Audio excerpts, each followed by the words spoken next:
Itinanggi mismo ni Pangulong Duterte ang lumabas na ulat na may balak umanong back-channel talks ang gobyerno sa Maute Group para matigil na ang bakbakan sa Marawi. Hindi raw siya nakikipag-usap sa mga kriminal at terorista. Nakatutok si Victoria Tulad.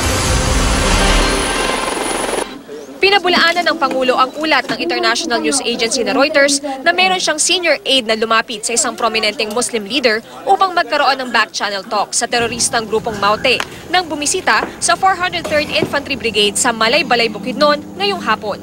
I'd never talk to terrorists, that's one. I will never talk to criminals and to terrorists.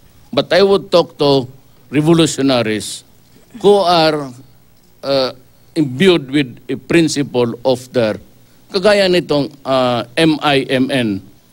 I talk to them because what drove them to fight government is the rising nationalism.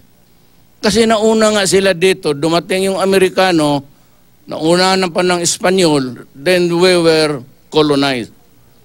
Kaya ka nagkawatak-watak tayo na ganito.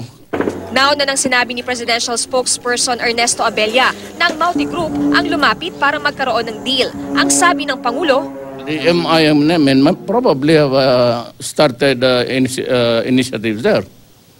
But kung magaling sa akin ako maghingi sa mga kriminal pati terorista, imposible. Tsaka marami na akong patay na sundalo pati pulis. Huwag nila akong biruin ng mag-istorya-istorya lang tayo. If there has to be peace, it would really be peace. Gaya sa mga nakaraang pagbisita sa kampo ng militar, sinabi rin ng Pangulo sa mga sundalo sa Bukidnon na prioridad sila ng pamahalaan. Siniguro niya mabibigyan sila ng mga bagong gamit at mapupunta ang nararapat na tulong sa kanila dahil walang korupsyon sa pamahalaan. Pinangunahan naman ng Pangulo ang pagbibigay ng Military Merit Medal sa ilang sundalo na nakasagupa ang New People's Army at malaki ang naging kontribusyon sa bakbakan sa Marawi City. Ininspeksyon din niya ang mga nabawing firearm sa iba't ibang enkwentro ng militar.